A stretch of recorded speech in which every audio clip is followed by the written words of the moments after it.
As the annual cost of global cybercrime rises by the billions, Steve Weisman and Identity Theft Alert delve into the mind of the identity thieves and provide the 200 million people at risk with the knowledge they need to protect themselves. Steve Weisman, BA and JD, is one of the country's leading experts on scams and identity theft. He's been featured on CBS, ABC, Fox, NPR, PBS, CNN, CNBC, and The Dr. Phil Show. And he's been quoted in numerous publications, including the Boston Globe, Barron's, the New York Times, Money Magazine, the Washington Post, and the Wall Street Journal. He founded the blog www.scamicide.com, where he provides the latest information about scams and identity theft. Mr. Weisman's a weekly commentator on scams and identity theft on WGGB TV in Springfield, Massachusetts, and the nationally syndicated radio and television show Big Biz Show. He's a frequent contributor to the New England Cable News, and he hosts the Boston area radio show A Touch of Gray, syndicated to more than 50 stations nationwide. Aside from his scam and identity theft work, Weisman's a lawyer and a member of the Massachusetts Bar and the Federal Bar. He's been a faculty member at Bentley University since 1998, and he currently serves as a senior lecturer of law, taxation, and financial planning. Weisman's authored 8 books, including The Truth About Avoiding Scams and 50 Ways to Protect Your Identity and Your Credit. Today, we're here to talk about Steve's new book, Identity Theft Alert. Steve, thank you so much for coming to Millionaire Corner. We're excited to have you here.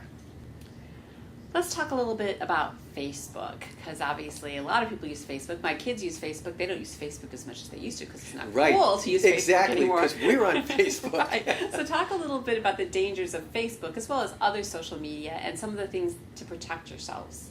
You know, you start off with where you are is where the identity thieves will be, because they want to go wherever people are. They want to do whatever is going to catch your interest.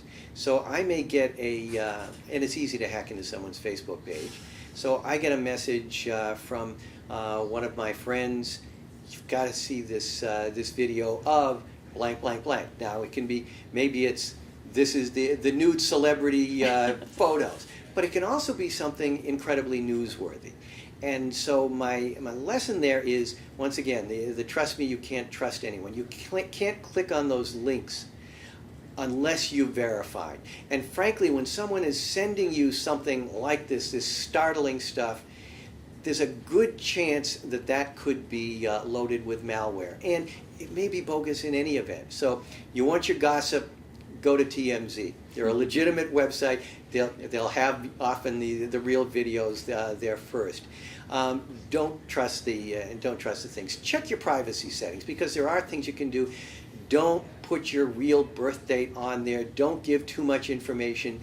It's not a contest to see who can have the most friends, because that just opens you up to having to be a victim of identity theft. You know, I mentioned the things that catch people. There are some security software that every year keeps a list of the most dangerous women on the internet. And what it is people that are interested in these particular, often celebrities, and so they go to sites, maybe they'll Google the name. The identity thieves are so good with their algorithms, Google doesn't vet it, they can kick up a website that comes up high on Google. Google isn't saying that this is legitimate. So in recent years, Emma Watson of the Harry Potter movies, who seems very nice, but she's the most dangerous woman on the internet. Well, she must be very smart, right? So let's talk a little bit more about the smartphones. You mentioned that smartphones in general can be hacked a lot. And in your book, I noticed that you even mentioned like charging your phone, because this caught my attention because I did this the other day. Charging your smartphone in an airport or someplace like that could be very different. Could be very dangerous. I did that the other day, so I was thinking, oh no. So talk a little bit about that, how using your smartphone in different places, charging your smartphone, all those kinds of dangers just around your phone. And that's it. The things that we don't even think of can be the most dangerous, and that's where some of these identity thieves have a knowledge of psychology that Freud would be envious of. And so, yeah, I need to charge my phone. If I don't, I'm going to start shaking with withdrawal when my phone dies on me. So there are these kiosks that you'll find in malls, in airports in particular. Yeah.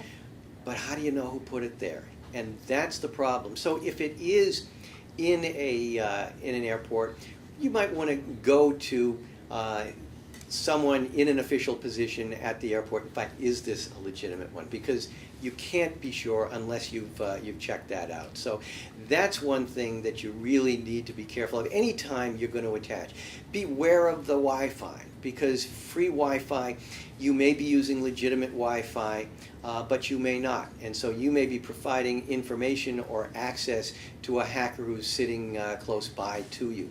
Or you may be using, sending your data on an unsecure site, and you may not have the proper encryption data. And since we all do so much of our daily lives, including financial lives, on our smartphones now, it's really dangerous. Android phones. Androids are actually the most popular worldwide phone, and that's why they're also the most popular with the hackers. And particularly in Europe, there's been a lot of hacking into what seem to be legitimate banking apps. And that's another thing. Be wary of free apps that you get someplace that seem like they're free and legitimate, but you're not getting them from the usual correct source. What are some of the apps that you should avoid, or that are the most dangerous? You know, I frankly stick to apps at the legitimate stores that carry these, you know, with Google or Apple, and even there, the hackers are a step against us. They'll have a legitimate one, and that gets in, and that's been kind of checked and vetted, and the companies try to do it. So then they update the app. When they update the app, that's when they put in the material that's going to harm you. So the best you do is you keep your security software constantly up to date, because that's another problem is when you get, if you're not automatically updating it, and you get a notice to update, how do you know that's not from a scammer or not? And that's one reason on my blog scamicide.com, where every day we highlight the latest, every day a new scam or identity theft scheme. About once a week, the Department of Homeland Security issues a list and links to legitimate updates for software, and software that everybody would use, and we put that up there so it's something you can trust. Steve, thank you so much for coming today. It was delightful to talk to you. I encourage you all to read Identity Theft Alert. It's a great book, and go to scamicide.com. Thanks for watching.